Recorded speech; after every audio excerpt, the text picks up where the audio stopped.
नमो भगवते वासुदेवाय। जय श्री कृष्णा। श्रीमद् भागवत गीता के महात्म का 10वां अध्याय प्रारंभ होता है। भगवान शिव कहते हैं, सुंदरी, अब तुम 10वें अध्याय के महात्म की परम पावन कथा सुनो, जो स्वर्ग रूपी दुर्ग में जाने के लिए सुंदर सोपान और प्रभाव की चरम सीमा है। काशीपुरी में धीर बुद्धि नाम से विख्यात एक ब्राह्मण था, जो मुझ में प्रिय नंदी के समान भक्ति रखता था। वह पावन कीर्ति के अर्जन में तत्पर रहने वाला, शांत चित्त और हिंसा, कठोरता और दुस्साहस से दूर रहने वाला था। जितेंद्रिय होने के कारण वह निवृत्त मार्ग में स्थित रहता था। उसने वेद रूपी समुद्र का पार पा लिया था। वह संपूर्ण शास्त्रों के तात्पर्य का ज्ञाता था। उसका चित्त सदा मेरे ध्यान में संलग्न रहता था। वह मन को अंतरात्मा में लगाकर सदा आत्म तत्व का साक्षात्कार किया करता था। अतः जब वह चलने लगता, तब मैं प्रेमवश उसके पीछे पीछे दौड़ दौड़कर उसे हाथ का सहारा देता रहता था। यह देख मेरे पार्षद भृंगिरिटी ने पूछा, भगवान, इस प्रकार भला किसने आपका दर्शन किया होगा? इस महात्मा ने कौन सा तप, होम अथवा जप किया है कि स्वयं आप ही पग पग पर इसे हाथ का सहारा देते हैं? भृंगिरिटी का यह प्रश्न सुनकर मैंने इस प्रकार उत्तर देना प्रारंभ किया।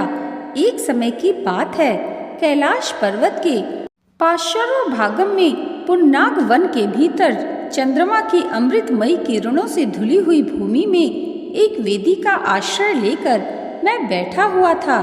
मेरे बैठने के क्षण भर बाद ही सहसा बड़े जोर की आंधी उठी। वहां के वृक्षों की शाखाएं नीचे ऊपर होकर आपस में टकराने लगी।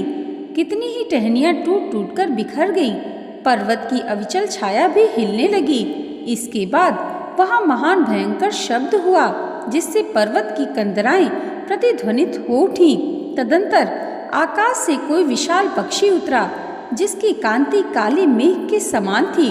वह कज्जल की राशि, अंधकार के समूह अथवा पंख कटे हुए काले पर्वत सा जान पड़ता था। पैरों से पृथ्वी का सहारा लेकर उस पक्षी ने मुझे प्रणाम किया और एक सुंदर नवीन कमल मेरे चरणों में रखकर स्पष्ट वाणी में स्तुति करना आरंभ किया। पक्षी बोला, देव, आपकी जय हो।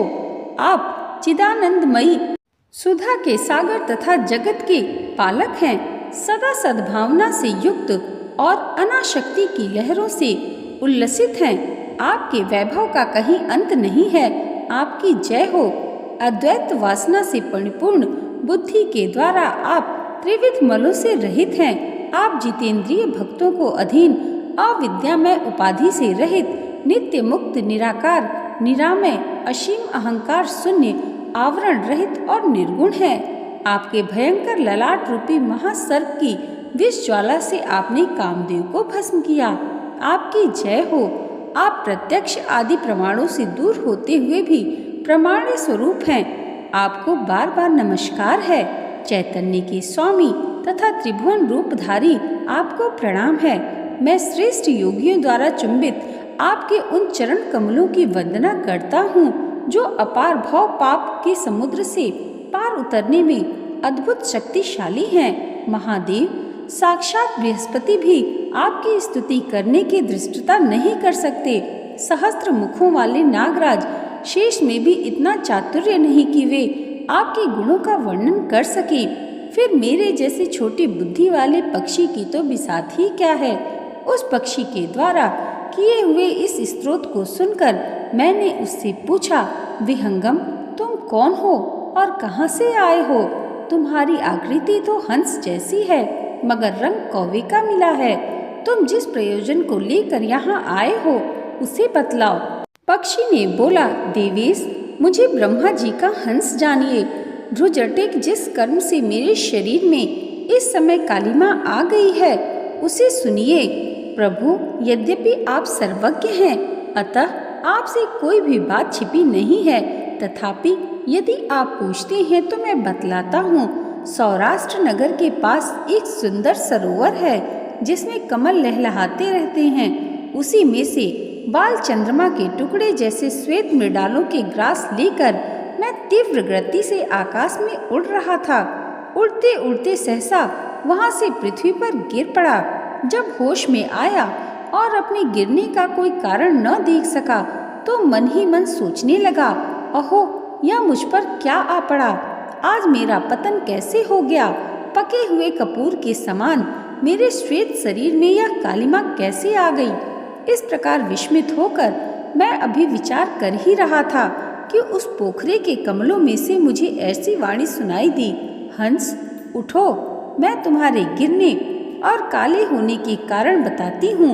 तब मैं उठकर सरोवर के बीच गया और वहाँ 5 कमलों में से युक्त एक सुंदर कमलिनी को देखा। उसको प्रणाम करके मैंने प्रदक्षिणा की और अपने पतन का कारण पूछा। कमलिनी बोली, कलहंस, तुम आकाश मार्ग से मुझे लांघ कर गए हो, उसी पातक के परिणाम स्वरूप तुम्हें पृथ्वी पर गिरना पड़ा है तथा उसी के कारण तुम्हारे शरीर में कालिमा दिखाई दे रही है। तुम्हें गिरा देख मेरे हृदय में दया भर आई और जब मैं इस मध्यम कमल के द्वारा बोलने लगी हूँ उस समय मेरे मुख से निकली हुई सुगंध को सूंघकर 60,000 भंवरे स्वर्ग लोक को प्राप्त हो गए हैं। पक्षीराज, जिस कारण मुझ में इतना वैभव, ऐसा प्रभाव आया है उसे बतलाती हूँ, सुनो। इस जन्म से पहले तीसरे जन्म में मैं उस पृथ्वी पर एक ब्राह्मण की कन्या के रूप में उत्पन्न हुई थी। उस समय मेरा नाम सरोज वदना था। मैं गुरुजनों की सेवा करती हुई सदा एकमात्र पतिव्रत के पालन में तत्पर रहती थी। एक दिन की बात है, मैं एक मैना को पढ़ा रही थी। इससे पति सेवा में कुछ विलंब हो गया। इससे पति देवता कुपित हो गए और उन्होंने शाप दिया, पापिनी तू मैना हो जा। मरने के बाद यद्यपि मैं मैना ही हुई तथापि पतिव्रत के प्रसाद से मुनियों के ही घर में मुझे आश्रय मिला। किसी मुनि कन्या ने मेरा पालन पोषण किया। मैं जिनके घर में थी वे ब्राह्मण प्रतिदिन विभूति योग के नाम से प्रसिद्ध गीता के 10वें अध्याय का पाठ करते थे और मैं उस पापहारी अध्याय को सुना करती थी। विहंगम काल आने पर मैंने मैना का शरीर छोड़कर 10वें अध्याय के महात्म्य से स्वर्ग लोक में अप्सरा हुई। मेरा नाम पद्मावती हुआ और मैं पद्मा की प्यारी सखी हो गई। एक दिन मैं विमान से आकाश में विचर रही थी। उस समय सुंदर कमलों से सुशोभित इस रमणीय सरोवर पर मेरे दृष्टि पड़ी और उसमें उतरकर ज्यों ही मैंने जल क्रीड़ा आरंभ की त्यों ही दुर्वासा मुनि आधम के उन्होंने वस्त्रहीन अवस्था में मुझे देख लिया। उनके भय से मैंने स्वयं ही कमलिनी का रूप धारण कर लिया। मेरे दोनों पैर 2 कमल हुए, दोनों हाथ भी 2 कमल हो गए और शेष अंगों के साथ मेरा मुख भी कमल हो गया। इस प्रकार मैं 5 कमलों से युक्त हुई। मुनिवर दुर्वासा ने मुझे देखा। उनके नेत्र क्रोधाग्नि से जल रहे थे। वे बोले, पापिनी तू इस रूप में 100 वर्षों तक पड़ी रहे। यह शाप देकर वह क्षण भर में अंतर ध्यान हो गए। कमलिनी होने पर भी विभूति योगाध्याय के महात्म्य से मेरी वाणी लुप्त नहीं हुई। मुझे लांघने मात्र के अपराध से तुम पृथ्वी पर गिरे हो। पक्षीराज, यहाँ खड़े हुए तुम्हारे सामने ही आज मेरे शाप की निवृत्ति हो रही है, क्योंकि आज 100 वर्ष पूरे हो गए। मेरे द्वारा गाए जाते हुए उस उत्तम अध्याय को तुम भी सुन लो। उसके श्रवण मात्र से तुम भी आज मुक्त हो जाओगे। यह कहकर पद्मिनी ने स्पष्ट तथा सुंदर वाणी में 10वें अध्याय का पाठ किया और वह मुक्त हो गई। उसे सुनने के बाद उसी के दिए हुए इस कमल को लाकर मैंने आपको अर्पण किया है। इतनी कथा सुनाकर उस पक्षी ने अपना शरीर त्याग दिया। यह एक अद्भुत सी घटना हुई। वही पक्षी अब 10वें अध्याय के प्रभाव से ब्राह्मण कुल में उत्पन्न हुआ है। जन्म से ही अभ्यास होने के कारण शैशवावस्था से ही उसके मुख से सदा गीता के 10वें अध्याय का उच्चारण हुआ करता है। 10वें अध्याय के अर्थ चिंतन का यह परिणाम हुआ कि यह सब भूतों से स्थित शंख चक्रधारी भगवान विष्णु का सदा ही दर्शन करता रहता है। इसकी स्नेहपूर्ण दृष्टि जब कभी किसी देहधारी के शरीर पर पड़ जाती है, तब वह चाहे शराबी हो, ब्रह्म हत्यारा ही क्यों न हो, मुक्त हो जाता है। तथा पूर्व जन्म में अभ्यास किए हुए 10वें अध्याय के महात्म से इसको दुर्लभ तत्व ज्ञान प्राप्त हुआ तथा इसने जीवन मुक्ति भी पा ली है। अतः जब यह रास्ता चलने लगता है तो मैं इसे हाथ का सहारा दिए रहता हूँ। भृंगऋटि, यह सब 10वें अध्याय की ही महामहिमा है। पार्वती, इस प्रकार मैंने भृंगऋटि के सामने जो पाप नाशक कथा कही थी वही तुमसे भी कही है। नर हो या नारी अथवा कोई भी पाप क्यों न हो, इस 10वें अध्याय के श्रवण मात्र से उसे सब आश्रमों के पालन का फल मिल जाता है। यहाँ पर श्रीमद् भागवत गीता के महात्म का 10वां अध्याय समाप्त हुआ। बोलिए श्री कृष्ण भगवान की जय। दोस्तों, भगवान श्री हरि की कृपा आप सबके जीवन पर सदैव ऐसे ही बनी रहे, इसी मंगल कामना के साथ मिलते हैं श्रीमद् भागवत गीता के महात्म के 11वें अध्याय के साथ। तब तक के लिए जय माता दी, जय श्री हरि।